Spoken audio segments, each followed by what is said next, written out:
नमस्कार दोस्तों, कौटिल्य बलरामपुर के यूट्यूब चैनल पर आपका स्वागत है। मैं सौम्या चित्रांशी हाजिर हूँ आपके सामने आज भारत का संविधान लेकर। आज से हम लोग एक सीरीज स्टार्ट कर रहे हैं कि संविधान के सारे अनुच्छेद को वन बाय वन एक एक वीडियो में हम लोग समझते जाएंगे। देखिए, भारत के संविधान में टोटल 395 अनुच्छेद हैं, 395। मैंने ये 1, 2, 3, 4 ऐसे ऐसे करके करके कहाँ तक जाता है, 395 तक जाता है। मूल संविधान में कुल 395 अनुच्छेद थे। हालांकि संविधान बनने के और लागू होने के बाद से आज तक इतने संशोधन हुए हैं, जो इस समय आर्टिकल्स की संख्या है वो करीबन 470 के आसपास है। ठीक है, कुछ जैसे उसमें से हटाए गए हैं, कुछ ऐड किए गए हैं। जैसे जैसे देश बदला तो उसमें संशोधन तो किया ही गया है। लेकिन अभी भी मूल संविधान में जब आप संविधान की बेर एक्ट उठा के देखेंगे, किताब उठा के देखेंगे, तो सबसे आखिरी जो अनुच्छेद है वो 395 है। तो हम एक एक अनुच्छेद को आज समझेंगे। ये आज हमारे सामने जो खुला हुआ है वो है पहला अनुच्छेद। बहुत इंपॉर्टेंट है क्योंकि पीसीएस वगैरह में सीधा क्वेश्चन पूछ लेता है कि भारत का अनुच्छेद संविधान का अनुच्छेद 1 क्या कहता है। ठीक, जब आप संविधान पढ़ रहे हैं तो एक चीज जरूर ध्यान रखिएगा, इसमें शब्दों का बहुत महत्व है। कोई भी शब्द आप इधर उधर नहीं कर सकते हैं, कॉमा फुल स्टॉप का भी बड़ा महत्व है। आप अपने मन से कुछ एक्सप्लेन नहीं कर सकते हैं, जो लिखा है वही आपको बताना रहेगा। इनफैक्ट अगर जब आप प्रियम्बल पढ़ते हैं तो कभी कभी क्वेश्चन में प्रियम्बल का ऑर्डर पूछ लेता है कि सोशलिस्ट, डेमोक्रेटिक, रिपब्लिक, इनका सही क्रम क्या है। ठीक है, तो इसलिए संविधान पढ़ते समय ये जरूर याद रखें कि शब्द का हेर फेर नहीं होना चाहिए। पहला जो अनुच्छेद है हमारा, वो हेडिंग क्या है उसकी, संघ का नाम और राज्य क्षेत्र, name and territory of the union. अनुच्छेद 1 का जो पहला क्लॉज है वो क्या कहता है, भारत अर्थात इंडिया राज्यों का संघ होगा। India that is Bharat shall be a union of states. सीधी सी बात है, आपको पता है, जैसे कोई आपसे पूछे आपके देश का क्या नाम है, आप कहें भारत। ठीक, कोई कहे इंडिया, कोई पूछे कहाँ लिखा है, कैसे जाने की भारत है, तो आप कहेंगे हमारे संविधान के अनुच्छेद 1 में आर्टिकल 1 में ये लिखा हुआ है, इंडिया दैट इज भारत, यानी भारत अर्थात इंडिया राज्यों का संघ होगा। ये संविधान के अनुच्छेद में 1 में लिखा हुआ, तब हम जान पा रहे हैं हमारे भारत का क्या नाम है। ठीक, या हमारे देश का क्या नाम है। जब कॉन्स्टिट्यूएंट असेंबली बैठी तो ये भी हुआ कि अब चूंकि देश तो बन ही गया, आज़ाद हो गया, तो कोई एक नाम भी होना चाहिए। ठीक, ऐसा तो था नहीं कि हम बिल्कुल नया ही जन्म ले रहे थे। देखिए, पाकिस्तान बिल्कुल नया नया बना था। ठीक, अच्छा, नया शब्द आपको ये भी पता है कि चौधरी रहमत अली ने पहली बार एक नया शब्द इंट्रोड्यूस किया, पाकिस्तान। अगर कोई मुसलमानों के लिए अलग से देश बनेगा तो उसका क्या नाम होगा, पाकिस्तान होगा। ठीक, लेकिन हमारे यहाँ तो नाम बहुत पुराना चला रहा था, जैसे हिंदुस्तान नाम से हम लोग आज़ादी का युद्ध लड़ रहे थे। ठीक, वो भी भरत खंडे बहुत पुराना नाम था, जम्मू द्वीप बहुत पुराना नाम था। लेकिन ये तय हुआ कि भारत और इंडिया, ये दो नाम से आज़ादी की लड़ाई ज़्यादा हो रही है।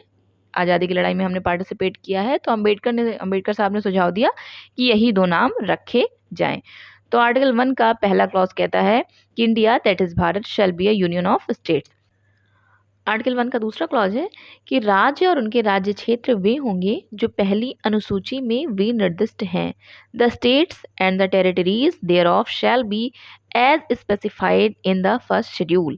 ठीक, पहली बात तो जान लें, आपके संविधान में टोटल कितनी अनुसूचियां हैं, 12 शेड्यूल हैं। ठीक है, जब मूल संविधान बना था तब कितनी अनुसूचियां थी, 8। उसके बाद 4 अमेंडमेंट करके जोड़ी गई हैं, जिसमें से पहली अनुसूची क्या बताती है, राज्य के बारे में बताती है। जब आप पहली अनुसूची खोल के देखेंगे तो उसमें पूरा लिखा हुआ है कि राज्य का नाम क्या होगा। ठीक, उसका एरिया, सारा कुछ डिटेल डिस्क्राइब है।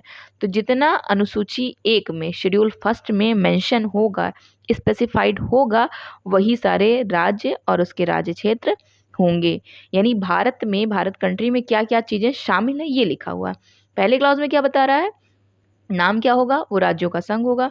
दूसरे में क्या बता रहा है कि जो आपके फर्स्ट शेड्यूल में लिखा सारा राज्य का नाम एंट्री है, वो सारे राज्य भारत की टेरिटरी में आएंगे। उसके बाद पहले आर्टिकल का जो तीसरा क्लॉज है वो क्या बताता है कि भारत के राज्य क्षेत्र में, अब देखिए क्या क्या आएगा भारत के राज्य क्षेत्र में। पहली बात तो राज्यों के राज्य क्षेत्र, ठीक। The territory of India shall comprise, यानी क्या क्या आएगा, the territories of the state. Territory माने क्या होता है, जो क्षेत्र होता है उसको टेरिटरी बोलते हैं, ठीक है, एरिया जिसको आप समझ लें ऐसे। तो जो राज्यों का क्षेत्र है वो आएगा। दूसरा क्या लिखा है, पहली अनुसूची में विनिर्दिष्ट संघ राज्य क्षेत्र। देखिए राज्य के राज्य क्षेत्र, जैसे राज्य आपका यूपी है, बिहार है, मध्य प्रदेश है, उड़ीसा है, तमिलनाडु है, केरल है, ये सारे आपके क्या हैं, राज्य हैं।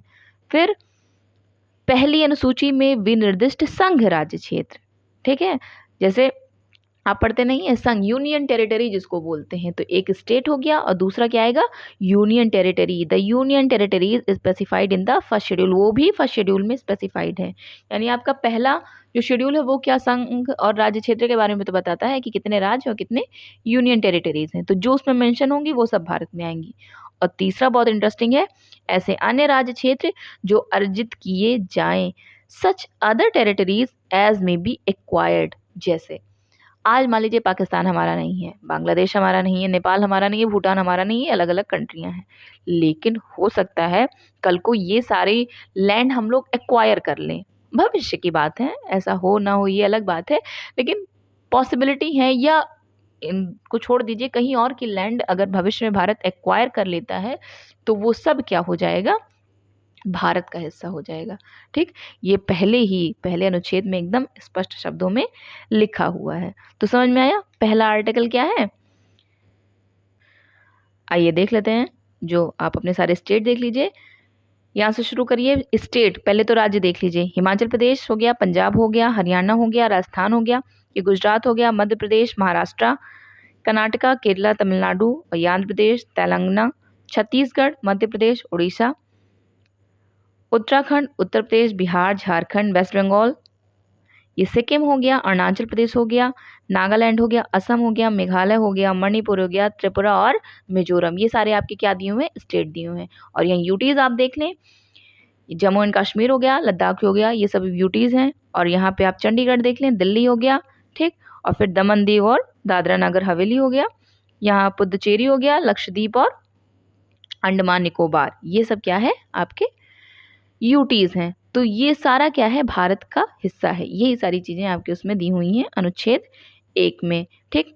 अब थोड़ा सा और बात समझ लें कि पहला जो लिखा हुआ है कि भारत अर्थात इंडिया राज्यों का संघ होगा, ये अविनाशी राज्यों का संघ होगा। जब आप बहुत डिटेल डिस्क्राइब करते हैं तो ये एक अविनाशी राज्यों का संघ है। देखिए अमेरिका में भी राज्यों का संघ ही है, लेकिन वहाँ राज्यों ने आपस में समझौता किया हुआ है, ठीक। और वहाँ जब चाहें तब राज्य अमेरिका से अलग हो सकते हैं, लेकिन भारत में ऐसा नियम नहीं है। भारत का राज्य ने आपस में कोई, यूपी और बिहार का आपस में कोई समझौता नहीं है कि चलो चलो हम लोग भारत से मिलते हैं।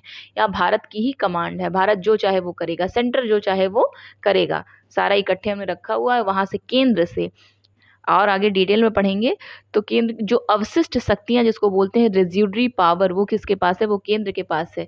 कि जब भी ऐसा कोई डिस्प्यूट कभी भी होता है कि सेंटर और स्टेट में डिस्प्यूट होता है तो हमेशा केंद्र की शक्तियां प्रभावी रहेंगी, केंद्र के पास, हमारे यहाँ ज़्यादा पावर है। तो ये आपके संविधान का पहला अनुच्छेद था। और इसमें जो और तमाम सारी चीज़ें होंगी वो अब हम लोग दूसरे वीडियो में, तीसरे वीडियो में, यानी और तमाम सारे आर्टिकल में धीरे धीरे समझते जाएंगे। अगर आपको वीडियो अच्छा लगा तो लाइक ज़रूर करें, कमेंट बॉक्स में कुछ ज़रूर लिखें, कुछ डाउट हो तो वो लिखें, अगर डाउट जिससे अगले सेशन में आपके क्लियर किया जा सके। चैनल को अगर सब्सक्राइब नहीं किया है तो सब्सक्राइब ज़रूर कर लें। Thank you so much.